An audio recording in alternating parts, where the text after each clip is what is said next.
তফাৎটা বোঝার চেষ্টা করেন। মুভির জন্য কেউ নিজেকে বদলে ফেলে আর কেউ নিজের জন্য মুভিকে বদলে ফেলে। যারা মুভির জন্য নিজের পরোয়া করে না এমন অভিনেতাদের মাঝে বিক্রম স্যার একজন, যার ব্যাপারে বলে শেষ করা যাবে না। তার নতুন একটা মুভি এসেছে যার ট্রান্সফরমেশন মাথা ঘোরানো। একটা মানুষ কতটা ডেডিকেটেড হলে এমন করতে পারে। আমার বুড়ি বেড়ে গেছে, ওজন কমাতে হবে, তার জন্য যা যা করা দরকার আজ করব কাল করব বলতে বলতে বুড়ো হয়ে যাচ্ছি, অথচ তার ট্রান্সফরমেশন দেখুন, অবাক করা। মুভির ব্যাপারে আপনারা কতটুকু শুনেছেন জানি না। মুভির কনসেপ্টটা ভালো, লোকেশন অস্থির, কাহিনী অনুযায়ী ক্যারেক্টারদের গঠন অসাধারণ, অভিনয়ও সবাই ভালো করেছে, কিন্তু ডিরেক্টরের বেশ কিছু দোষের কারণে হয়তো মুভিটা বক্স অফিসে ভালো পারফর্ম করতে পারছে না। পুরো দোষ ডিরেক্টরের, বাকি মুভির যেটুকু ক্রেজ রয়েছে বিক্রম স্যারের কারণে। মানতে হবে তাকে, কি অভিনয় মায়েরি। মুভির কাহিনী ছেড়ে আপনি জাস্ট অ্যাক্টিং এর দিকে ফোকাস দিবেন, বুঝতেই পারবেন না মুভি কখন শেষ হয়ে গেল। মুভির প্লটটা 1850 সিই, মানে প্রায় ওই 300 বছর আগের, তাই সেই সময়ের কালচারটাকে ফলো করা হয়েছে। বাকি কোন ধরনের ভালগার বা কিসিং সিন নেই, তাই সবাই মিলে এনজয় করতে পারবেন, নো প্রবলেম। ওয়েল, কথা বলছেন 2024-এ মুক্তি পাওয়া adventure action thriller Tamil movie নাম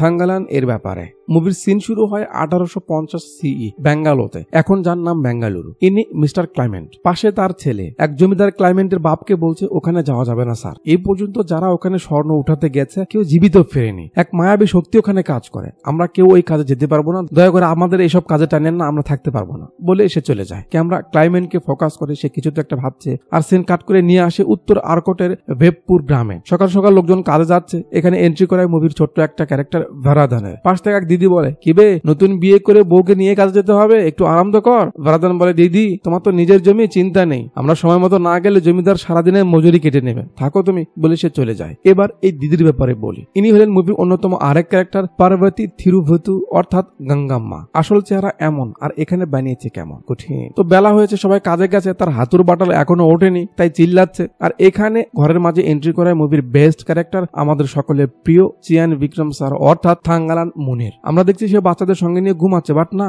সে তো স্বপ্নের দেশে আলাদা একটা জগতে চলে গেছে, যেখানে সে ধামাধাম মারামারি করছে, কাউকে একটা দেখতে পাচ্ছে, মানে বিশাল একটা ব্যাপার। এর মাঝে তার বউ এসে তাকে উঠে, আর মুনি স্বপ্ন মনে করে তার বউকে ধরে ফেলে। প্রায় চাকু ঢুকিয়েই দিয়েছিল, একটু জন্য তার বউ বেঁচে যায়। বউ তো খুব রেগে যায়, কিন্তু থাঙ্গালান খুব চিল টাইপের মানুষ, সামনে নিতে পারে। থাঙ্গালানের 4টা মেয়ে একটা ছেলে, কেমন চিল বুঝতেই তো পারছেন। তো এরা কাজে যেতে রেডি হোক, ওদিকে ক্যামেরা নিয়ে আসে মুভির অন্য আরেক ক্যারেক্টার, গ্রামের একমাত্র পণ্ডিত পশুপতি স্যার অর্থাৎ গাঙ্গুত্থার। চিনেছেন নাকি, কালকে মুভিতে ছিল। আসল চেহারা এমন। তো পণ্ডিত মশাই বাচ্চাদের বোঝাচ্ছে কি করতে হবে, কি কি করা যাবে না। এখানে এক হরিপদ এইভাবে চেয়ে চেয়ে দেখছে, এর নাম হলো আশুকান, থাঙ্গালানের ছেলে। তার বাবা তাকে ডাকে, এ আয় খেতে যেতে হবে, ধান কাটতে হবে। আশুকান গরু নিয়ে যায়। পরিবেশ পোশাক দেখে ভাবার কিছু নেই, সেই সময় এমনটাই কালচার ছিল। সবাই মাঠে নেমে গেছে, এরাও বাচ্চাদের সঙ্গে নিয়ে জমিতে আসে। ফসল কাটার আগে প্রার্থনা করে নাই, কারণ এই জমিটার মালিক থাঙ্গালান, একমাত্র তারই এইটুকু জমি আছে, বাকি সবাই জমিদারদের জমিতে মজদুরি করে। দেখ পিছনে একটা মিউজিক দিয়ে কি আমরা খুব আনন্দের সহিত এদের কাজ করাকে দেখাই। একটু পর সেখানে জমিদার আসে, ইনি হলেন এখানকার জমিদার যে এদের থেকে কর উঠায়। তো যেহেতু থাঙ্গালান নিজের জমিতে কাজ করে, তাই তার আলাদা একটা অ্যাটিটিউড রয়েছে, জমিদারকে অতটা ভাও দেয় না। থাঙ্গালান মেয়ে তার মাকে জিজ্ঞেস করে, জমিদারের এতগুলো জমি, তাহলে আমাদের এত কম কেন? থাঙ্গালান বলে, বেটি কোনো একদিন এসব আমাদেরই ছিল, কিন্তু এই হারামজাদা আংরেজরা কর এটা সেটা আদায়ের নামে অন্যায়ভাবে আমাদের সবগুলো জমি আমাদের বাপদাদার থেকে হাতিয়ে নিয়েছে, আর এসব জমিদারদের কর আদায়ের দায়িত্ব দিয়ে আমাদের মাথায় বসিয়ে দিয়েছে। তারপর থেকে এইভাবেই চলছে। তো যেহেতু তারা খেটে খাওয়া মানুষ, কাজ করবে, টাকা নিবে, তাই কষ্ট হলেও হাসতে জানে। সারাদিন ধান কেটে সবগুলো ধান সন্ধ্যার আগে বাড়িতে নিয়ে আসে, যেহেতু একটু ভিজে ছিল তাই ছড়িয়ে ছিটিয়ে রাখে, যাতে ধানটা শুকিয়ে যায়, পরের দিন হয়তো পিটাবে। গরমের সময় ছিল, তাই পরিবারকে সঙ্গে নিয়ে থাঙ্গালান বাইরেই শুয়ে পড়ে। বইয়ের সঙ্গে একটু রোমান্স করবে, বাচ্চারা ডিস্টার্ব করে। তারা নাকি গল্প শুনবে, মানে কেউ ঘুমায়নি, সবাই জেদ ধরে গল্প শুনবে। কি গল্প? সোনার পাহাড়ের গল্প। থাঙ্গালান বলে, ঠিক আছে, কিন্তু গল্পের তালে তালে সবাইকে হুম করতে হবে কিন্তু, ওকে? ওকে। থাঙ্গালান কাহিনী শুরু করে। অনেকদিন আগের কথা, এখান থেকে উত্তর পশ্চিমে ঘন কালো জঙ্গল, জঙ্গল পার হয়ে নদী, নদী পার হয়ে আবারও জঙ্গল, সেই জঙ্গল পার হয়ে আবার হাতির মতো একটা পাহাড়। হাতি? একদম হাতির মতো একটা পাহাড়। সেই পাহাড়ের পাশ দিয়ে বয়ে যাওয়া পন্নার নদী। আমাদের রাজা যুদ্ধ জয় করে মহলে ফিরছিল, দেখে কিছু লোক পন্নার নদীতে কি যেন করছে। যার লিডার ছিল আমার দাদা, না তার দাদা কাদিয়ান। তারা মূলত সোনার খোঁজ করছিল। রাজা যখন জানতে পারে তারা সোনা খোঁজ করতেছে, তার 2টা লোক এসে তাদের বন্দী বানাতে চায়, কিন্তু দাদারা ছিল আজাদ, তারা কাউকে ভয় পেত না, সেনাদের মারা শুরু করে। পরে আরো সেনা আসে, কিন্তু লাভ হয় না। কাদিয়ান দাদা তার কয়েকটা লোক নিয়ে সবাইকে হারিয়ে দেয়। তারপর নিজে রাজার কাছে আসে। রাজা দাদার থেকে পোটলাটা নিয়ে দেখে খাঁটি সোনা, এর মাঝে কোনো মেলাওট নেই। রাজা বলে তার সোনা চাই। সে তার লোকজনকে নদীতে লাগিয়ে দেয় খুঁজতে। কাদিয়ান দাদা রাজাকে বলে, এই সোনা সবাই পায় না, যার প্রয়োজন শুধু সেই পায়। রাজার সঙ্গে এক বাটুল পণ্ডিত ছিল, সে একটা ময়ূর পাখির পিছু নেয়। ময়ূর পাখিটা যেখানে যায় সেও সেখানে যায়। উঠতে উঠতে ময়ূর পাখিটা যখন এই পাহাড়ের পর বসে টাকলার মাথা ঘুরে যায়, কারণ পাহাড়টা স্বর্ণের। দৌড়ে এসে রাজাকে বলে, কাদিয়ান নিষেধ করে, মহারাজ আমাদের শুধু নদীর সোনার কথাই ভাবা উচিত, অন্যদিকে যাওয়া যাবে না। কে শুনে কার কথা? রাজা তার সঙ্গে যায়, আর সোনার পাহাড় দেখে তার মাথা ঘুরে যায়। তার সেনাদের পাঠিয়ে দেয় চেক করতে। সেনারা পাহাড়ের কাছে এসে সোনা দেখে তো আরো অবাক। একজন ভিতরে যাবে, একটা সাপ উড়ে এসে তাকে ধরে। তারপর আরো অনেকগুলো সাপ বের হয়ে সেনাদের কামড়াতে শুরু করে। সবাই তো পালানোর চেষ্টা করছে, কাদিয়ান তো একটা সাপ ধরে একেবারে ছিঁড়ে ফেলে। তারপরেও সে হাতে কামড় দেয়, কিন্তু তার কিছু হয় না। পোটলা থেকে পাউডারের মতো কিছু বের করে ছিটিয়ে দেয়, যাতে সবগুলো সাপ চলে যায় বা কিছু মরে যায়। রাজা অবাক, সাপের কামড়ে তোমার কিছু হলো না? কাদিয়ান বলে, তাদের শরীর এসব সাপের কামড়ে কিছু হবে না। দেখুন মহারাজ, ওই সোনা আপনি নিতে পারবেন না, এখানে একটা শক্তি এর রক্ষা করে। কে সে? থাঙ্গালান বলে, আরাথি। সে মায়াবী শক্তি জানে, তার চোখ ফাঁকি দিয়ে এখান থেকে সোনা নিয়ে যাওয়া অসম্ভব। রাজা আর তা শোনে না, সে সোনা নিবেই যে করেই হোক। কাদিয়ান বলে, ঠিক আছে আপনি চেষ্টা করুন, বলে সে তার লোকজন নিয়ে চলে যায়। রাজা তার সেনাদের আদেশ দেয় আবারও পাহাড়ের দিকে যেতে। এবার সেনারা একটু সতর্ক হয়ে এগোতে থাকে। কাছাকাছি যেতেই একটা ভালা এসে একজনের বুক ফেলে দেয়। এরপর কোথা থেকে যেন অনেকগুলো তীর আসতে থাকে। সেনারা কিছু বোঝাবাক করার আগে এই তীরগুলো তাদের ফুটো করে দিয়ে যায়। তারা আর সামনে যেতে পারে না। কোনো মতো রাজাকে বাঁচিয়ে নিয়ে পেছন ফিরে আসে। এরা এখানেই বসেছিল। রাজা বলে, এই মায়াবী শক্তির কি কোনো প্রতিকার নেই? কাদিয়ান বলে, আছে, আমি করতে পারবো, কিন্তু এর বিনিময়ে আমি কি পাবো? রাজা বলে, তুমি যা চাইবে আমি তাই দিব। কাদিয়ান জমি চেয়ে বসে। তাদের বাপদাদাদের যে জমিগুলো তারা দখল করে নিয়ে খাচ্ছে, সেগুলো তাদের ফিরিয়ে দিক, তারা যেন স্বাভাবিকভাবে জীবনযাপন করতে পারে। রাজা কথা দেয়, সে যদি ওই স্বর্ণের পাহাড় পর্যন্ত নিয়ে যেতে পারে, তাহলে সে তাকে তার চাওয়া অনুযায়ী সবগুলো জমি ছেড়ে দেবে। ব্যাস, কাদিয়ান তার লোকজনদের নিয়ে মাঠে নেমে পড়ে। গুটি গুটি পায়ে সামনে এগোচ্ছিল। এখান সেখান থেকে কিছু লোক বের হয়ে তাদের মারতে থাকে। এরা বুঝতেই পারছে না লোকগুলো কোথা থেকে আসছে। কাদিয়ান তো নিজেকে সামলাচ্ছে, সে এখনো ঠিক আছে। একটু পর কাদিয়ান তার লোকজন নিয়ে মাঝে পড়ে। চারদিক থেকে সেই লোকগুলো তাদের ঘিরে নেয়। আর এখানে পাহাড়ের উপর এন্ট্রি করায় মুভির অন্যতম আর এক ক্যারেক্টার মালবিকা মাহান, অর্থাৎ আরাথি। কি মেয়েটারে কি বানাই দিছে দেখেন তো। রাজা দিদিকে দেখে হা করে আছে। এরপর শুরু হয় মারামারি। দুই পক্ষের লোকই মরছে। শেষে দিদি নিজেও চলে আসে মাঠে। অনেকক্ষণ দুজনের মাঝে ফাইট চলে। দাদু বেশ মার খায়, কিন্তু হাল ছাড়ে না। তার কাছে চাবুকের মতো একটা হাতিয়ার ছিল, সেটা দিয়ে আরাতের সঙ্গে লাগে। শেষেতে দুজন তুফান উঠে ফেলে। বাট এবার দাদু আরাতেকে বন্দি করে নিয়েছে। রাজা তার লোকজন নিয়ে এসে তো খুব খুশি, তাকে তার সেনা প্রধান বানিয়ে দেয়, কারণ এতগুলো লোকের সঙ্গে সে একাই লড়াই করেছে। কাদিয়ান দাদু অনেক খুশি, যাক নিম্ন জাতের কেউ এত বড় একটা পদ পেল। এরা সোনা নিয়ে খুব এক্সাইটেড। রাজা তো খুব খুশি, সোনা পেয়েছে, এতগুলো সোনা। কিন্তু টাকলা একটু ঘষাঘষি করতে করতে বুঝতে পারে এটা তো সোনা নয়, মাটি। রাজা রেগে যায়, কি আমাকে ধোকা? এরা মনে করে কাদিয়ান তাদের বোকা বানিয়ে এখানে আনলো। রাজা তার পদ ছিনিয়ে নেয়। কাদিয়ান বলে, মহারাজ এসব এর কাজ, ও মায়াবী শক্তি জানে, ওই কিছু করেছে। রাজা বিশ্বাস করে না। এখানে একটা মূর্তি রয়েছে যাকে এখানকার দেবী মনে করা হয়। টাকলু রাজাকে বুদ্ধি দেয় তার মাথা কেটে ফেলতে, এই নাকি কিছু করছে। শুনে আরতি চিল্লাতে থাকে। রাজা গিয়ে মূর্তির মাথাটা চটকে ফেলে দেয়। আরতির খুব রাগ হয়, চাবুক টাবুক সব ছিঁড়ে ফেলে। আর এত জোরে চিল্লানো শুরু করে যে চিল্লানির আওয়াজে মনে হচ্ছিল ঝড় উঠে যাবে। সেখানকার কেউ স্বাভাবিক থাকতে পারে না। চিল্লাতে চিল্লাতে একটা ভালা নিয়ে কাদিয়ানের পেটে মেরে দেয়। কাদিয়ানের হাতে একটা অস্ত্র পড়ে যায়। বাস, সেও চালিয়ে দেয়। আর আরাতের পেট কেটে রক্তের বন্যা বয়ে যাচ্ছে, এমন একটা অবস্থা। এত রক্ত তার পেট থেকে বের হয় যে রক্ত যেদিক দিয়ে বয়ে বয়ে যাচ্ছিল সেই জায়গাটা সোনার পরিণত হয়ে যাচ্ছে। ব্যাস, রাজামশাই খুব খুশি, কিন্তু আফসোস সেই দিন এক টুকরো সোনাও কেউ নিয়ে যেতে পারেনি। বাচ্চারা ঘুমিয়ে পড়েছে, কাহিনীও শেষ। তাই থাঙ্গালানও ঘুমাতে যায়। খোলা মাঠ, কেমন দূর থেকে সিনটা দেখাচ্ছে। একটু পর আমরা দেখি একটা আগুনের ফুলকি এসে তার ধানের উপর পড়লো। আগুন লেগে গেল। থাঙ্গালান দৌড়ে আসে, এ আগুন, কে ওখানে, কে ওখানে? আরেকটা এসে পড়ে। দেখতে দেখতে আগুন একেবারে ছড়িয়ে যায়। লোকজন ছুটাছুটি করে, যে যেভাবে পারে আগুন নেভানোর চেষ্টা করে। যে আগুন লাগাচ্ছে তাকে দেখতে পায়। থাঙ্গালান তাকে ধরে ফেলে, কিন্তু সে বেঁচে যায়। আগুন তাদের পুরো ফসলে ছড়িয়ে যায়, আর সবগুলো ফসল পুড়ে যায়। এমন অবস্থা যে দেখা ছাড়া কিছুই করার থাকে না। এর সঙ্গে সকাল হয়ে যায়। অন্যদের ফসলের সঙ্গে সঙ্গে থাঙ্গালানের সব ফসল পুড়ে গেছে। জমিদার সেখানে দলবল নিয়ে আসে। বছর ঘুরে যে কর দিতে হবে সেটা তো আর থাঙ্গালান দিতে পারবে না, কারণ তার ফসল পুড়ে গেছে। তাই নিয়ম অনুযায়ী থাঙ্গালানের উপর জরিমানা করা হবে। সে তো আর কর দিতে পারবে না। তার টাকা জমিদার শোধ করবে, বিনিময়ে তার জমি জমিদারের। যতদিন না সে সুদে আসলে তার সব ঋণ শোধ করতে পারছে, জমিদারের আন্ডারে তাকে কাজ করতে হবে। তার মানে বুঝতে পারছেন, ধান পুড়িয়ে দেওয়া আসলে জমিদারেরই প্ল্যান ছিল। থাঙ্গালান আর নিজেকে থামাতে পারে না, জমিদারকে মারতে যায়, কিন্তু তার লোকেরা তাকে বাধা দেয়। এখানে খুব বড় একটা হট্টগোল হয়ে যায়। জমিদার লোকেরা থাঙ্গালানকে অনেক মারে। বউ বাচ্চারা তো কান্না করছে, কিন্তু কিছুই করার নেই। ব্রিটিশদের হুকুম মতো কাজ না করলে তাদের শাস্তি দেওয়া হবে। আদেশ দিয়ে তারা চলে যায়। এক মুহূর্তে পায়ের নিচ থেকে থাঙ্গালানের শেষ সম্বলটাও চলে গেল। মাঝে মাস পার হয়ে যায়। জমিতে আবারও ফসল ফেলা হবে, বাট এবার কাজ জমিদারের জন্য করতে হচ্ছে। দুপুরের খাবারের সময় ছিল তো খুব রেগে যাচ্ছে যে নিজের জমিতে অন্যের জন্য কাজ করতে হচ্ছে। এসব কিন্তু সহ্য করার মতো না। তার মা তাকে চুপ করায়। সে সময় গ্রামে ঢোল দিতে আসে যে সাহেবরা গ্রামের সবাইকে বটতলায় ডেকেছে, এখনই হাজির হও। অর্ডার দিচ্ছে কে? ক্লাইমেন্ট। চেনে নাকে? একটু পর সব লোক জমা হয়। ক্লাইমেন্টের পক্ষ থেকে ওবায়দুল কাদের কাকা বলে, যুগ যুগ ধরে তোমাদের বাপ দাদারা এই ব্যাপারে সাহেবদের সাহেবদের সহযোগিতা করে এসেছে, সেই সুবাদে আমাদের ক্লাইমেন্ট সাহেব তোমাদের কাছে হেল্প চাইতে এসেছে, বিনিময়ে তোমাদের ভালো পারিশ্রমিক দেওয়া হবে। কি ব্যাপারে হেল্প করতে হবে? কোলার স্বর্ণপুরীতে যেতে হবে। এটা শুনেই সবাই সেখান থেকে পালানো শুরু করে, কারণ ওখানে যাওয়া মানে মৃত্যু ডেকে আনা। গাঙ্গাম্মা জোর করে থাঙ্গালানকে টেনে নিয়ে যায়। ক্লাইমেন্ট তো রেগে যায়, আরে কিছু হবে না, কিন্তু কেউ কথা শোনে না। গ্রামের মুরব্বী থাঙ্গালানকে জোর করে, কারণ তাদের গোষ্ঠী এই কাজ করেছিল। এখন যদি এই গ্রাম থেকে কেউ না যায় তাহলে তো আংরেজরা তাদের সঙ্গে ঝামেলা করতে পারে। থাঙ্গালান তো যেতে চায়, কিন্তু তার বউ তাকে যেতে দেবে না। সে অনেক কান্না করছে। মুরব্বীরা গ্রামের আরো কাউকে বলতে যায়। এদিকে থাঙ্গালান বউকে বোঝানোর চেষ্টা করে যে টাকা যদি না আনে তাহলে সারা জীবন জমিদারের নিচে কাজ করতে হবে, আমাদের বাচ্চারাও এটাই করে যাবে। এখানে গেলে সোনা না পাক দিন মজুরি তো পাবো। গাঙ্গাম্মা অনেক কান্না করে, কারণ ওখানে যাওয়া মানে মৃত্যু ডেকে আনা। অনেক বুঝিয়ে ফাইনালি থাঙ্গালান তাকে রাজি করায়। আর পরের দিন সকালে আমরা দেখি গ্রামের বেশ কয়েকজন রাজি হয়েছে যেতে। পণ্ডিত, ভারাদান, থাঙ্গালানের ছেলে আশোকান, যে যার মতো বিদায় আদায় নিয়ে চলে যায়। জমিদার তো কিছু বলতে পারছে না, কারণ ব্রিটিশদের আদেশ। গ্রাম পার হওয়ার আগে তাদের দেবতাদের পূজা মোজা করে রওনা দেয় উত্তর পশ্চিম কোলার গোল্ড ফিল্ডের দিকে।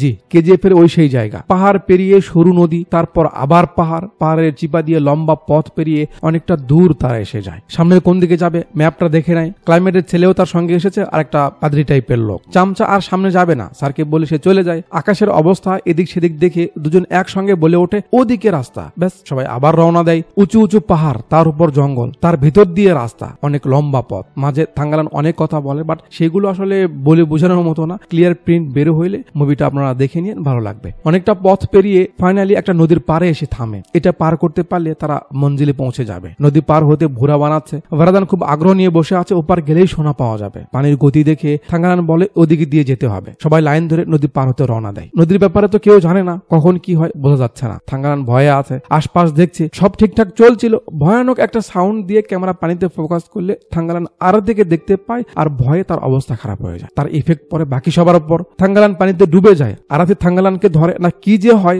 তার পা দুই পাথরের চিপায় আটকে যায়। বাকি সবাই ঠিক থাকে, কিন্তু থাঙ্গালানকে দেখতে না পেয়ে পণ্ডিত মশাই নিচে যায় তাকে খুঁজতে। দেখে এখানে। কাকু থাঙ্গালানকে উঠায়। তীরে ফিরে কাকু তো থাঙ্গালানের উপর খুব রেগে যাচ্ছে, সে কেন এই রাস্তা দিয়ে এলো, পা বাঁকা হয়ে গেছে, তাই এই মুরব্বী ঠিক করে দেয়। একটু পর ভারাদান সামনের দিকে একটু দেখতে যায়, মুরব্বী আগে এসেছে। তারপর এরাও আসে। আশোকান তার বাবাকে ডেকে বলে, বাবা তুমি যে গল্পের মাঝে হাতির পাহাড়ের কথা বলেছিলে না, ওই দেখো সেইটা। থাঙ্গালান দেখে অবাক, বাহ, যেমনটা সে স্বপ্নে দেখেছিল সেম। ক্লাইমেন্টকে বোঝাই শোনা ওই পাহাড়ের ওইদিকে আছে, যেতে হবে। কিন্তু পণ্ডিত আর সেদিকে যেতে পারে না, যেহেতু সে বয়সে বড়, তাই ক্লাইমেন্ট তার কথাই শোনে। থাঙ্গালান বুঝতে চায় হাতির পাহাড়ের ওইদিকে যেতে হবে, কিন্তু তার সঙ্গের যে পাদ্রী সে থাঙ্গালানকে শয়তান মনে করে, তার কথা শুনতে দেয় না। থাঙ্গালানও আর জোর করে না। অন্য সাইডে এসে তারা তাবু লাগায়, সোনার খোঁজ শুরু করে দেয়। যেমন জায়গা এটা, হিসাব মতো এখানেই সোনা থাকার কথা। রাতে থাঙ্গালান ক্লাইমেন্টের কাছে তাদের মজুরি চায়, ক্লাইমেন্ট দিয়ে দেয়। থাঙ্গালান সব টাকা সবার মাঝে বন্টন করে দেয়। পরের দিন সকালে সোনার খোঁজে খনন শুরু করে। অনেকখানি খোঁড়ে, কিন্তু কিছুই পায় না। কাকু ময়ূর পাখি এনে ছেড়ে দেয়, কারণ কথায় আছে এমন সময় ময়ূর পাখি যেখানে যেখানে বসবে সেখানে খুলে নাকি সোনা পাওয়া যাবে। এভাবে খুঁড়তে খুঁড়তে তারা পুরো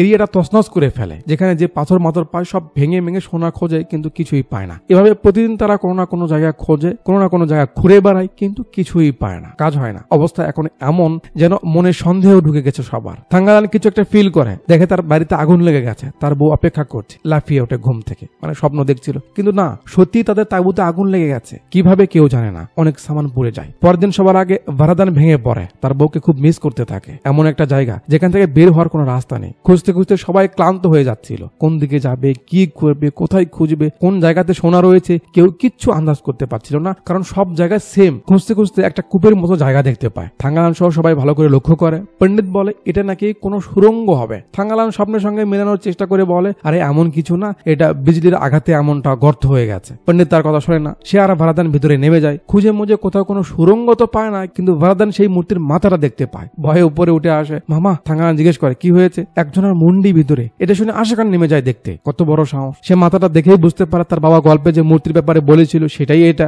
নিয়ে উপরে উঠে আসে। থাঙ্গালান তার ব্যাপারে ক্লাইমেন্টকে বোঝানোর চেষ্টা করে যে এটা যখন পেয়েছি, এর বডি খোঁজ করলে তার আশেপাশে কোথাও না কোথাও সোনা পাবো। এরপর ক্লাইমেন্ট ভালো করে দেখে, এরপর আবারও খোঁজ চালু রাখে, আর এর সঙ্গে পার হয়ে যায় আরো কিছুদিন। সবার অবস্থা খারাপ, দিশা হারিয়ে ফেলেছে। এখন বাকি রয়েছে থাঙ্গালানের কথা মতো কাজ করা। সেই ব্যাপারে ক্লাইমেন্ট কথা বলছিল তার লোকের সঙ্গে, বাট তার কথা থাঙ্গালানের কথা শোনা যাবে না, সে নাকি শয়তান, বিপদে ফেলতে পারে। ক্লাইমেন্ট বলে আমাদের কাছে আর কোনো উপায় নেই, আমি এখান থেকে খালি হাতে ফিরতে পারবো না, আমার পুরো তিজুরি খালি হয়ে গেছে, এদের দেওয়ার মতো টাকা আমার কাছে নেই। দেখো লোকগুলোকে, শুধু আমার ভরসায় তারা এখানে এসেছে, কিছু করার নেই, আমি থাঙ্গালানের কথা মতো কাজ করব বলে থাঙ্গালানকে অর্ডার দেয় সামনে যাওয়ার জন্য। সবাই তার পিছে হাতির পাহাড়ের দিকে রওনা দেয়। পণ্ডিতের কথা ওদিকে গেলে সমস্যা হবে, ওখানে কিছু নেই, বলতে বলতে সে এই মূর্তির মাথাটা চটকা মারে। থাঙ্গালান রেগে তাকে মারতে যায়। কি তুমি বুঝতে পারছো না এ হাওয়ার ভাষা? যত সামনে যাচ্ছে তত কেউ কিছু একটা বলার চেষ্টা করছে, তুমি কি সেটা অনুভব করতে পারছো না? তার মানে আমরা সঠিক রাস্তায় যাচ্ছি। ঝাড়ি মারি দিয়ে সামনের দিকে যেতে থাকে। পিটার গিয়ে শয়তান শয়তান বলে থাঙ্গালানের দিকে গান তাক করে, আর তার দিকে ক্লাইমেন্ট। সামন থেকে সরে যাও পিটার। মিস্টার ক্লাইমেন্ট আপনি বুঝতেছেন না? হ্যাঁ আমি বুঝতে চাই না, তুমি সরে যাও বলছি। কথা বলছিল, এর মাঝে কালিয়া চাচা সেখানে হাজির হয়। লেওটারা এবার বাঁচাও নিজেদের। কে কোন দিকে দৌড় দেয় ঠিক নেই। কালু মামা ক্লাইমেন্টকে ধরে, কিন্তু থাঙ্গালান এসে তাকে বাঁচায়। এরপর মামার সঙ্গে ভাগিনার লড়াই শুরু হয়। শেষ পরিণাম কি হবে জানেনই তো। থাঙ্গালান কালুকে মেরে মুড়ে আবার সামনের দিকে দৌড় দেয়। এদিকে আমরা দেখি আরাতি তার লোকজন নিয়ে অপেক্ষা করছে। এরিয়ার ভিতরে এলে কেমন যেন ধোঁয়ার মতো একটা পরিবেশ হয়ে যায়। থাঙ্গালানের চোখের সামনে পুরনো কিছু লোক ভেসে ওঠে, মানে সে অনুভব করতে পারছে আর কি। অনেক কিছুই তার চোখে পড়ে। অশোকান তার ঘোড়াকে খুঁজতে খুঁজতে এখানে আসে। তার পিছে পিটার। মনে হচ্ছিল গাধাটা কিছু একটা ইশারা করছে। অশোকান লক্ষ্য করে হাতের মতো কিছু একটা, বুলিয়ে দেখে তার যে মেটাল আর এই মাথার যে মেটাল দুটোই সেম। পিটারকে বলে স্যার এখানে কিছু একটা তো আছে বলে বের করতে লাগে। পিটার তার দিকে গান টেনে আছে। এর মাঝে কেউ একজন পিটারের গিটার বাজিয়ে দেয়। অশোকান কেউ মারে কিন্তু লাগে না, উঠে দিয়ে দূর। বাবা এখানে কিছু একটা আছে বাবা। থাঙ্গালান আসে, কি হয়েছে? অশোকান দেখায় এই মাথার বাকি দেহ মনে হয় এখানে রয়েছে। থাঙ্গালান দেখে ক্লাইমেন্ট ও বাকি সবাইও আসে। একে তো ধোঁয়ার মতো পরিবেশ, উপর থেকে উড়া ধুরা এসব আসছে, না জানি কাকে লাগে। ক্লাইমেন্ট ও বাকি সবাই তাদের সামলাতে থাকে, আর থাঙ্গালান মূর্তিটা বের করার চেষ্টা করে। একটু পর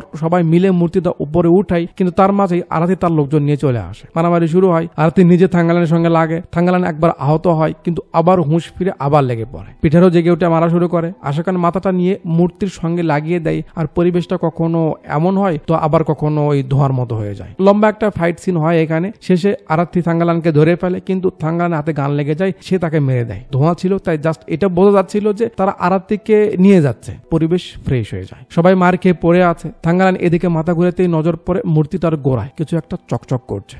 ব্যাস ভেঙে জিনিসটাকে সাইজে আনে। তারপর বাকি প্রসেস মতো সব করে। আকাশ মেঘ করে আসছিল বলে সবাই ঢেকে ঢুকে নেয়। তারপর শেষে দেখে এটা আসলেই সোনা। সবাই অনেক খুশি, তাদের পরিশ্রম সফল হতে চলেছে। বাট তখনই বিজলি চমকানো শুরু হয়। বাজ পড়তে লাগে। ভয়ে ক্লাইমেন্টের ছেলে পালাতে গেলে তার উপর বাজ পড়ে নাকি এখানে কাউকে দেখা যায় সে মারে, বোঝা গেল না। তার ছেলে সেখানে মারা যায়। বাকি সবাইও বেহুশ হয়ে যায়। ক্যামেরা মূর্তিকে ফোকাস করে, আর এখানেই মুভির ইন্টারভেল হয়। ইন্টারভেল পর সিন পরের দিন সকালে এখানেই শুরু হয়। কালকের বজ্রপাতে অনেক কিছুই পুড়ে গেছে। ক্লাইমেন্টের ছেলে এখানেই দাফন করা হয়েছে। সে তার ছেলেকে এই স্বর্ণ উৎসর্গ করে। সাহস করে বাবার সঙ্গ দিতে এসে সে নিজেই চলে গেল। ব্যাপারটা আসলেই তারিফের। এরপর ক্লাইমেন্ট তার ছেলের কাপড়গুলো থাঙ্গালানকে দিয়ে তারও অনেক প্রশংসা করে যে তার কারণে এই সব কিছু হয়েছে, সে ছাড়া এটা সম্ভব হতো না। ক্লাইমেন্ট থাঙ্গালানকে এখানকার সর্দার বানিয়ে দেয়। ওদিকে অশোকান আবার মূর্তির মায়ে পড়ে গেছে। কি যেন নিয়ে একা একা বিড়বিড় করতে থাকে। তাকে সেখানে রেখে সিন কাট করে কয়েকদিন সামনে গ্রামে নিয়ে আসে। সবাই মাঠে কাজ করছিল, থাঙ্গালানের বউ বাচ্চারাও। একটু পর থাঙ্গালানের মেয়ে বলে ওঠে, কোন সাহেব আসতে ঘোড়া নিয়ে, দেখো দেখো। সবাই হা করে চেয়ে আছে, না জানি কি আসছে। একটু কাছে এলে আমরা দেখি থাঙ্গালান। আরে বাপরে, তাকে দেখে তো গঙ্গামা পড়ে যায়। বেশি ভালোবাসার মানুষ কাছে না থাকলে যেমন লাগে। বাচ্চারা গিয়ে বাবার কোলে উঠে পড়ে। এতদিন পর বাবাকে দেখছে, এর ফিলটা আসলে অন্যরকম। বাকি সবাই অবাক থাঙ্গালানের এমন পরিবর্তনে। থাঙ্গালান এসে গঙ্গামাকে উঠায়, আদর করে। আরে পাগলি, কিছু হয়নি তো, আমি ঠিক আছি, দেখ আমায়। এরপর থাঙ্গালান গানটা নিয়ে জমিদারের দিকে যেতে থাকে। আবে মুন্সি এদিকে আয়। তার হাতে গান দেখে তো কেউ কাছে আসছে না। জমিদারের হাওয়াও টাইট। একটা থলে বের করে দিয়ে বলে, দেখ হিসাব ঠিক আছে কিনা দেখ। কাকুর তো কাঁপাকাঁপি উঠে গেছে।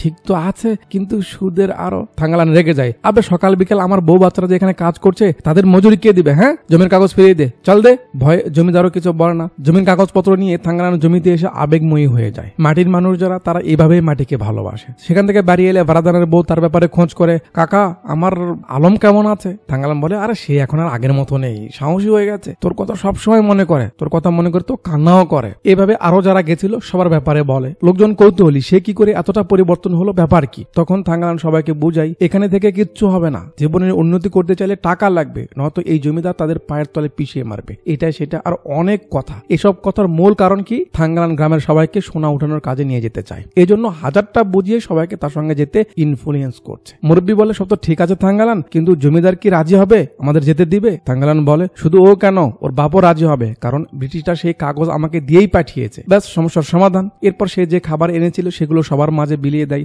মহিলাদের জন্য ব্লাউজ নিয়ে এসেছিল, সেগুলো দেয়। লাইফে প্রথম তারা এমন কোন পোশাক হাতে পেল, তাই খুব এক্সাইটেড হয়ে যায়। এরপর একটু মজা মস্তি করে, করুক, এটুকু তো তারা করতেই পারে নাকি, সে অধিকার তাদের রয়েছে। আমরা না হয় তারপরে যাই। জমিদারের কাছে কাগজ চলে যায়, কিন্তু তার তো কিছু করার নেই, ব্রিটিশদের কথা মানতেই হবে। সব লোকজনকে নিয়ে গ্রাম ছেড়ে টাকা কামানোর উদ্দেশ্যে থাঙ্গালান রওনা দেয়। পাহাড় জঙ্গল খাল পেরিয়ে যেদিক দিয়ে তারা গেছিল সবাইকে সেদিক দিয়েই নিয়ে যায়। কিন্তু এবার নদীতে পানি নেই, শুকিয়ে গেছে। সবাই অনেক কষ্ট করে ফাইনালি সেই জায়গাতে এসে পড়ে। যেহেতু সোনা পাওয়া গেছে এজন্য ক্লাইমেট তার সেনাদের ডেকে নিয়েছে, চামচাও এসেছে। সে কেন জানি সবার সঙ্গে বাজে ব্যবহার শুরু করে, সেনাদের আদেশ দেয় থাঙ্গালানের থেকে বন্দুকটা নিতে। থাঙ্গালান ক্লাইমেটের সঙ্গে দেখা করতে যাবে, চামচার বাচ্চা তাকে ভিড়তেই দেয় না, সবাইকে সাইডে যেতে বলে। সবাই ভাবছে থাঙ্গালান বলল কি আর এখানে হচ্ছেটা কি। থাঙ্গালান সবাইকে বোঝাই সাহেব এলে সব মিটমাট হয়ে যাবে, সে কিচ্ছু করতে পারবে না, চলো সাইডে চলো। সবাই সাইডে এলে যার যার আগের লোক এখানে ছিল সবাই সবার সঙ্গে দেখা করে। বরাদান বউকে কাছে পেয়ে ইমোশনাল হয়ে যায়। সবাই আছে কিন্তু আশোকান আর দাদু কোথায়? গঙ্গাম্মা আশোকানকে খোঁজ করে, সে কই? তখন ভরাদান থাঙ্গালানকে বলে মামা তুমি চলে যাওয়ার পর এখানে সব পাল্টে গেছে, ক্লাইমেট নতুন করে সেনা আনায়, ওই চামচা আমাদের সঙ্গে খুব বাজে ব্যবহার করে। আমরা এখানে আসার পর যারা আমাদের উপর হামলা করেছিল ক্লাইমেট মনে করে তারা এখানকার কোনো উপজাতি হবে, তাই খুঁজে খুঁজে এখানকার কিছু উপজাতি বের করে আর তাদের উপর হামলা করে। ছোট বড় কাউকে দেখে না মামা, সবাইকে মেরে ফেলে। দাদা আর আশোকান বাধা দিলে তারা তাকেও মারে। মূর্তিটা জোর করে এখানে দাঁড় করিয়ে দেয়। তারপর থেকে ওর দুজন কেমন জানি করে, বিকট সব আওয়াজ বের করে। থাঙ্গালান বলে এইসব তো ঠিক আছে কিন্তু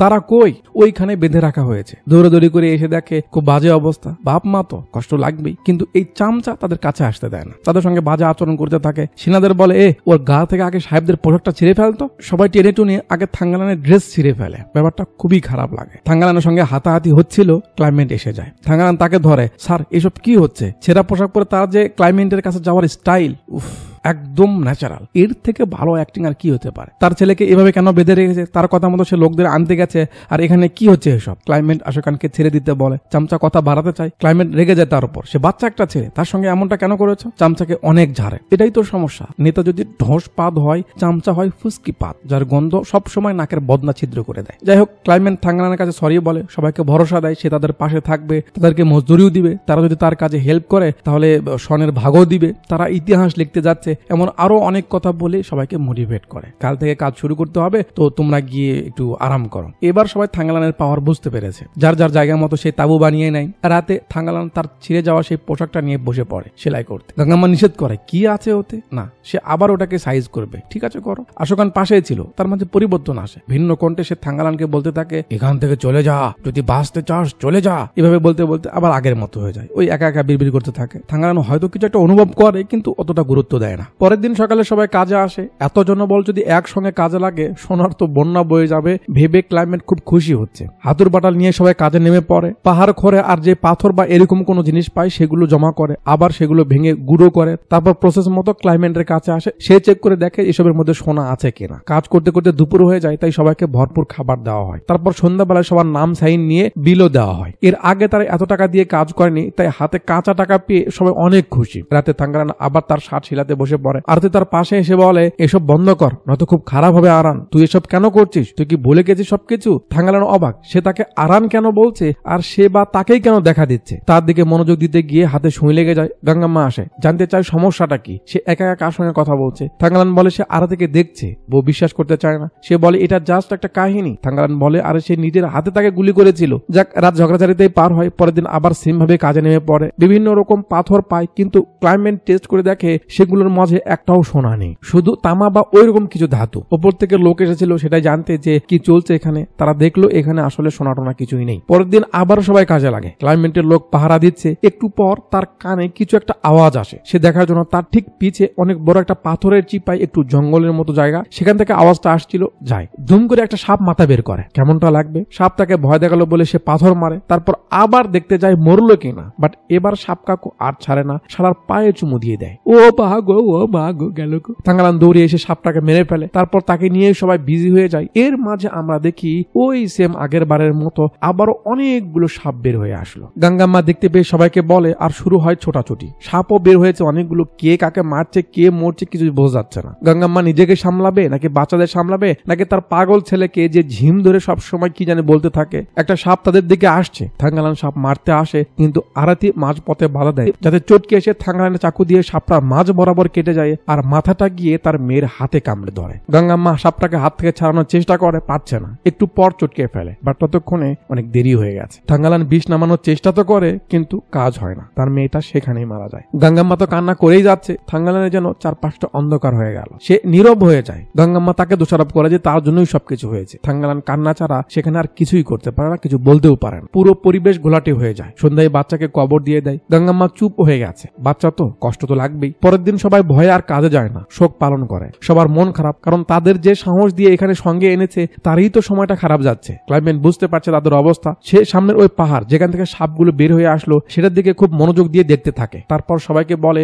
ওই পাথর ভাঙতে হবে বলে সে নিজে গিয়ে আগে ধরে। থাঙ্গালানো চেয়ে থাকতে থাকতে তার মনে পড়ে কাহিনীতে যেমন সে দেখেছিল সবকিছু তো তেমনই, তার মানে সোনা এখানেই থাকার কথা। সেও লোকজনকে বোঝাতে থাকে, ভাই এটা ভাঙলেই আমাদের কাজ হয়ে যাবে, সবাইকে কাজে লাগতে বলে। কাজে তো সবাই লাগে, কিন্তু কারো শরীর কুলাচ্ছিল না, কারণ পাথরটা পাহাড়ের মতো, উপর থেকে এমন কড়া রোদ। দুপুরের খাবার দেয়, কিন্তু এবার খাবারের পরিমাণ অনেক কম দেয়, কারণ খাবার শর্ট। দিন শেষে মজদুরিও দেওয়া হয় না, বলে সোনা পেলে তারপর দেওয়া হবে। লোকজন থাঙ্গালানকে দোষারোপ করতে থাকে, এটা তো কথা ছিল না। এভাবে দিন যায়, আর ক্ষুধার জ্বালায় মানুষ খাবার নিয়ে কারাকারি শুরু করে দেয়। এরা যে জায়গাতে রয়েছে এখানে কাজ না করলেও তো শক্তি ক্ষয় হবে, কারণ এত পরিমাণে রোদ সেখানে। একবেলা খেয়ে কাজ ধরে, তাই কাজ করতে পারে না। সময়ের সঙ্গে সঙ্গে সবাই দুর্বল হতে লাগে, সিঁড়ি থেকে পড়ে যায়, পাথর চটকে এসে মানুষের মাথায় পড়ে, মানে পুরো একটা বাজে অবস্থা তৈরি হয়ে যায়। সবাই যেন একটা ঘরের মাঝে আছে, ক্ষুধার জ্বালায় পেট পিঠের সঙ্গে লেগে যাচ্ছিল, এমন এক অবস্থা। রাতে ক্লাইমেট মালটাল খেয়ে একাই গিয়ে পাথর চোটাতে লাগে। হুট করে মূর্তির মাথায় আগুন ধরে যায়, গাছে আগুন লেগে যায়। ক্লাইমেট ঘুরতেই কি একটা তাকে মেরে দেয়, সে বেহুশ হয়ে যায়। লোকজন দৌড়ঝাঁপ শুরু করে, কি হলো কি হলো। আগুনের একটা ঝলক থাঙ্গালানের দিকে আসে, আর সে লাফ দিয়ে ওঠে, মানে রাতে বেহুশ হয়ে গেছিল, হুঁশ ফিরল। আশেপাশে কেউ নেই, থাঙ্গালান নিচে একাই যায়। তারপর ক্লাইমেটকে চেক করে সে বেঁচে আছে কিনা। এর মাঝে সে মনে হয় আরতিকে দেখতে পায়, তার উপর চিল্লাতে থাকে। আরতি এখানেই ছিল। সে বলে, আরান কি করছিস তুই? তোর এমন ব্যবহার আমাদের মাঝে দূরত্ব কিন্তু বাড়িয়ে দিচ্ছে। এই সোনার পেছে কেন পড়েছিস? একে রক্ষা করা তোর দায়িত্ব। থাঙ্গালান কিছু বুঝতে পারছে না সে তাকে কি বলছে। সে আরতিকে চলে যেতে বলে, সে লোকজনের ভালো করতে চায় বলে সবাইকে ডাকতে যায় যে এখানেই সোনা আছে, সবাই আসো। ওদিকে ক্ষুধা আর খাবার না থাকায় পণ্ডিত মশাই সবাইকে এখান থেকে যেতে বলে। এর মাঝে ক্লাইমেটের হুঁশ ফেরে। থাঙ্গালান সবাইকে বোঝাচ্ছে, তোমরা যেও না, আমরা অনেক কাছাকাছি এসেছি সোনা পাওয়ার। কেউ তার কথা শুনতে চাইছে না। এক কথা দুই কথায় পণ্ডিত এসে হাতাহাতি শুরু করে দেয় থাঙ্গালানের সঙ্গে। মনে ক্ষুধা, আর এই ক্ষুধা সবার বিবেক কেড়ে নিয়েছে। ক্লাইমেট এসে পণ্ডিতকে সরিয়ে দেয়, তারপর সবাইকে ভয় দেখাতে থাকে তার কথা শুনতে হবে, এখান থেকে কেউ যেতে পারবে না, সোনা বের করতেই হবে। কথা বলছিল, এর মাঝে একটা জঙ্গলি মহিষের আওয়াজ আসে। ব্যাস সবার অ্যাটেনশন সেদিকে যায়, আর সবার রিয়াকশনে তো বুঝতেই পারছেন এরা কি ভাবছে। কিসে ক্লাইমেট হাতে লাঠি সোটা যেটা ছিল নিয়ে দিয়ে দৌড় মহিষের পিছে। মহিষ ভাবছে, শালা এ কোথায় এলাম? যাক, মহিষ তো আছে, কিন্তু তাকে ধরবে কে? কারণ কারো গায়ে তো শক্তি নেই। তার মধ্যে দৌড়ে দৌড়ে সব শক্তি শেষ হয়ে গেল। থাঙ্গালান হেলতে হেলতে হাতিয়া নিয়ে আসে। মহিষ এবার উল্টো লোকজনকে ধাওয়া দেয়। আমরা দেখতে পাচ্ছি মহিষের উপর আরাথি। থাঙ্গালান একটা চোট দেয় আর মহিষের মাথাটা আলাদা হয়ে যায়। খাবারের ব্যবস্থা হয়ে গেল। রাতে গোশত পুড়ে খেয়ে সবাই শক্তি আনে। থাঙ্গালান আবার সবাইকে মোটিভেট করে, আমরা কি করেছি বা কতটা কাছে এসেছি, আমার মেয়েকে হারিয়েছি, এত কিছু করছি কারণ আমাদের দিন ফেরাতে চাই, এমন আরো অনেক কথা বলে সবার মাঝে একটা জোশ এনে দেয়। আর সবাই তাদের কাপড় বের করে পরে নেওয়া শুরু করে, মাঠে নামবে। ওদিকে আমরা দেখি আরতিকেও সাজানো হচ্ছে। কাপড় চোপড় পরে সবাই রেডি হয়। থাঙ্গালান হাতে একটা মশাল নিয়ে সবার আগে এই রাতেই কাজ শুরু করবে। আরতি থাঙ্গালানকে আবারও সাবধান করে দেয়, কিন্তু সে গায়ে লাগায় না। লোকজন নিয়ে পাথরের ওখানে গিয়ে নিচে আগুন ধরিয়ে দেয়, যাতে পাথরটা ভাঙতে সহজ হয়। তারপর চোটানো শুরু করে। আরতি থাঙ্গালানকে বলতে থাকে, তোরা কিন্তু বিপদ ডেকে আনছিস না। এটা কথা শোনে না। আরতি উপর থেকে লাফ দেয়, আর অনেক বড় একটা পাথর পড়ে যায়, যার কারণে থাঙ্গালান, ক্লাইমেট বা সেখানে আরো যারা পাথর ভাঙছিল একসঙ্গে, পায়ের নিচে একটা হোল হয়ে যায়, যাতে অনেকেই তার ভিতরে পড়ে যায়। কি হলো কি হলো, সবাই তো চিল্লাপাল্লা করছে, কোথায় গেল তারা? থাঙ্গালান ঠিক আছে, উঠে পড়ে। ক্লাইমেটও ঠিক আছে, মানে কারো কিছু হয়নি। পরিবেশ আর হাবভাবে বোঝা যাচ্ছিল এটা কোনো সুড়ঙ্গ, যেখানে আগেও অনেক বড় বড় রাজারাও এসেছিল। থাঙ্গালান বলে, টিপু সুলতান থেকে শুরু করে অনেক রাজারা এখানে এসেছিল সোনা উঠানোর জন্য, কিন্তু কেউ পারেনি। থাঙ্গালান সামনে যায়, একটু ভিতরে এসে থেমে যায়। আরো সবাই আসে, পরে ভারাদান আসে, আর তার মাধ্যমে আমাদের দেখানো হয় যে তারা সোনার একদম সামনে। ভারাদান চিল্লানো শুরু করে, এ সোনা পাওয়া গেছে রে, পাওয়া গেছে। ব্যাস ওপর থেকে সবাই নেমে আসে। সোনা দেখে তো সবাই অনেক খুশি। আরাতি সেখানেই বসে আছে, যে যেভাবে পারে সোনা কেটে কেটে নিচ্ছে। আরাতি কিছুই বলছে না। একটু পর ভারাদান আর তার বউ কিছু সোনার টুকরো সঙ্গে নিয়ে গুহা থেকে বের হয়। হারামজাদা চামচা তাদের যেতে দেয় না, সোনা রেখে যেতে বলে। এরা আর রাখে না, কারণ এর জন্যই তো তারা এত কষ্ট করলো। শুরু হয় ঝামেলা। তখনই ক্লাইমেট এসে ভারাদানকে বন্দুকের গোড়া দিয়ে একটা বাড়ি মারে, যাতে সে ছিটকে পড়ে যায়। তার বউ তাকে ধরে। ক্লাইমেট বলতে থাকে, এসব সোনা আমার, কেউ একটা টুকরো সঙ্গে নিয়ে যেতে পারবে না। ভারাদানের হুঁশ নেই, তার বউ তো কান্না করে যাচ্ছে। ক্লাইমেট চামচাকে বলে, সবাইকে বলে দাও কেউ যেন সোনা না নিয়ে যায়। ভারাদান মারা যায়। তার বউ রাগ করে সোনাগুলো নিয়ে দৌড় দেয়, বাট পার হতে পারে না। ক্লাইমেট তাকে মেরে ফেলে। তার কিছুক্ষণ পর পণ্ডিত সহ আরো লোকজন নিচ থেকে উঠে আসে। চামচা তাদের সোনা নিয়ে যেতে দেয় না, তাদের অপমান করতে থাকে। দিন মজুরি হিসেবে টাকা দেওয়ার কথা বলে, সোনা নিতে দেবে না। এই অবধি তো পণ্ডিত মেনে নেয়, বাট যখন চামচা তাকে মারতে শুরু করে, পণ্ডিত আর নিজেকে কন্ট্রোল করতে পারে না। হুমুন্দির পুতিরে সোনার টুকরোগুলো দিয়েই লাগায়। কষ্ট করবো আমরা, আর তোদের মতো দালাল্লা এসে আমাদের থামাবে? খুব পেটায়। গার্ডরা এসে পণ্ডিতকে ধরে। এরপর গার্ডরা সবার থেকে সোনা কেড়ে নিতে যায়। এর মাঝে থাঙ্গালান এসে পড়ে। আরে কি করছো তোমরা? এটা আসল সোনা না, এটা জাস্ট সোনার মতো দেখতে একটা পাথর। ওই আরতি আমাদের বোকা বানিয়েছে। সবাই তো অবাক। ক্লাইমেটও চেক করে দেখে, আসলেই তো এটা জাস্ট পাথর। কি হলো এটা নিয়েই সবাই ভাবছে। এর মাঝে একজনের গলা কেটে ফেলে। ফেলা হয়। কে করলো? আরতি তার দল নিয়ে হাজির। সবাই হয়তো দেখতে পাচ্ছে, এই জন্য ভয় পেয়ে যাচ্ছে। আরতি থাঙ্গারানকে বলে, তোকে অনেক বলেছি আরান, তুই বুঝিসনি, এবার তোর সঙ্গে সবাই মরবে। আরান, তুই কি এখনো হার মানবি না? থাঙ্গারান চেহারা বারবার পাল্টে যাচ্ছিল, কিন্তু কি হচ্ছে সে বুঝতে পারছে না। আরতি আবার তার সেই চিল্লানি দিয়ে ওঠে আর শুরু হয় মারামারি। গ্রামের লোকজন তো ভয়ে পালাতে থাকে, কিন্তু ব্রিটিশদের সেনাদের সঙ্গে আরতির দলের মারামারি বাঁধে, যার মাঝে থাঙ্গারানও রয়েছে। পিছনে চিল্লা পাল্লা আর মাঝে এমন সিন পাল্টে যাওয়া পরিবেশটা বেশ ভয়ানক করে তোলে। থাঙ্গারান মার খাচ্ছে, একটু পর আরতি থাঙ্গারানের কাঁধে মেরে দেয় আর আরো জোরে চিল্লানি দেয়, যাতে পরিবেশটা আরো ভয়ানক হয়ে ওঠে। কেউ সামনে এগোতে পারে না, শব্দের একটা ঢেউ আসছিল এমন মনে হচ্ছিল। এর মাঝে এমন রাত দিনের পরিবর্তন বেশ ভয়ানক। পরে যখন আরতি থাঙ্গারানের উপর থেকে লাঠিটা সরিয়ে নেয়, তখন থাঙ্গারানের কিছু সিন মনে পড়ে। তো অনেক বছর আগে থাঙ্গারানের মূল জন্ম, যাদের নাগা জাতি বলা হয়, এরা মূলত এই স্বর্ণপুরীর রক্ষক ছিল। তখন তার নাম ছিল আরান, আরতি ছিল তার বউ। সর্দার তাদের দুজনকে এই স্বর্ণপুরী রক্ষার দায়িত্ব দিয়েছিল। কিছুদিন পর খবর আসে, উঁচু জাতির কিছু লোকেরা, মানে কোন এক রাজা আর কি, তাদের সেনা নিয়ে এখান থেকে সোনা চুরি করতে আসছে। তাই আরান এখানকার সব দায়িত্ব আরতিকে দিয়ে সেনা নিয়ে যুদ্ধে চলে যায়। লম্বা একটা যুদ্ধ হয়। থাঙ্গারানের সবকিছু মনে পড়ছে, কিভাবে তারা ছিল, কিভাবে কি করতো। আরতি তো জানে না থাঙ্গারানের সবকিছু মনে পড়েছে। সে তাকে মারতে যায়, থাঙ্গারান তাকে থামানোর চেষ্টা করে আর তাকে ধাক্কা দিয়ে ক্লাইমেন্টের হাত থেকে আরতিকে বাঁচিয়ে দেয়। দুজনেই অবাক। ক্লাইমেন্ট ভাবছে, এ কি করলো এটা? থাঙ্গারান বলে, আমার সব মনে পড়েছে। তুই কি মনে করেছিস এখান থেকে সোনা কেন, এক টুকরো মাটিও নিয়ে যেতে পারবি না? আরানের ফেস বারবার ফিরে আসে। আরতিও বুঝতে পারে এর সব মনে পড়েছে। থাঙ্গারান গিয়ে ক্লাইমেন্টকে মারা শুরু করে, ক্লাইমেন্টও তাকে মারে। আরতি আবার যায়। দুজনের মাঝে হাতাহাতি হতে হতে ক্লাইমেন্টের হাতে চাকু পড়ে যায়, সে আরতিকে মেরে দেয়। আর ওই সেম আগের মতো রক্ত ছিটকে বের হতে থাকে। আরতির এমন অবস্থা দেখে আরাসান অর্থাৎ থাঙ্গারানের খুব রাগ হয়। সে ক্লাইমেন্টকে ধরে মারা শুরু করে। হ্যাঁ, রাম গাদা একেবারে গলায় একটা পোস্ট মেরে দেয়। ব্যাস, ক্লাইমেন্ট গায়া, টাটা, গুড বাই। এরপর থাঙ্গারান কান্না করে আর আরতের কাছে ক্ষমা চায় যে সে সব ভুলে গেছিল, সে অনেক বড় ভুল করেছে। সেদিন সে যুদ্ধে যাওয়ার পর তারা যুদ্ধ হেরে যায়। তারপর তাদের বন্দী বানিয়ে নিম্ন জাতের লোকদের মাঝে ঠেলে দেওয়া হয়। তারপর যুগের পর যুগ ধরে সে কখনো কাদিয়ান হয়ে, কখনো আদিমণি হয়ে, তো কখনো নাদামণি হয়ে উঁচু জাতের লোকদের সোনা খুঁজে দেয়, কিন্তু বিনিময়ে তারা তাদের শুধু ব্যবহারই করেছে, কখনো সম্মান বা ভালো প্রতিদান দেয়নি। থাঙ্গারান বলছে, শেষে এখন যখন থাঙ্গারান হয়ে আবারও তাদের সেবা করতে এসেছি, এখন আমার মনে পড়েছে আমি কে ছিলাম। আমায় ক্ষমা করে দে আরতি, কিন্তু একটু বোঝার চেষ্টা কর, আমাদের যেমন সোনা রক্ষা করার দায়িত্ব, তেমন এই মানুষগুলোর একটু ভালো জীবন উপহার দেওয়াও তো দায়িত্ব না? দয়া করে আমায় কিছু সোনা নিয়ে যেতে দে, এই মানুষগুলোর লাইফ পরিবর্তন দরকার। আরতি বলে, সত্যি কি তাদের ভালোর জন্য ব্যয় করবি? বল। থাঙ্গারান বলে, অবশ্যই। আরতি বলে, যা, চেষ্টা করে দেখ, যা। থাঙ্গারান কাঁপতে কাঁপতে খনির দিকে যায়। তারপর ভিতরে গেলে আরেকটা আলো চোখে পড়ে। এবার আসল সোনা সামনে আসে। চোখ ভরে সে দেখে নেয়। তারপর বড় একটা টুকরো সঙ্গে নিয়ে নেয়। এরপর যখন খন্ডটা নিয়ে উপরে উঠে আসে, তার রিয়াকশন, শরীরের অবস্থা, একে বলে অ্যাক্টিং। যখন সোনার দলাটা সবাই দেখে, অবাক হয়ে যায়। শেষমেশে সঙ্গে এনেছে, সবাই ইমোশনাল হয়ে যায়। ছুটে এসে সোনাটাকে বুলিয়ে দেখে, সবাই খুব খুশি হয়। আর তাদের খুশি দেখে আরতি বুঝতে পারে এরা অন্য মানুষদের মতো না, এরা লোভী না। সেই খুশিতে সবাই মেতে থাকে। আর স্ক্রিনের আলো নিভে গিয়ে পরের সিনে দেখায় থাঙ্গারান ও তার লোক, যারা মূলত নাগা জাতিরই, তারা নিজেরা এই সোনা রক্ষার জন্য দাঁড়িয়ে যায়। আর প্রতিবাদী একটা মোড় দিয়ে মুভিটা এখানেই শেষ হয়ে যায়। তো মুভি দেখে কি শিখলেন জানি না, বাট কয়েকটা ব্যাপার আপনার এখান থেকে শিখে যাওয়া উচিত।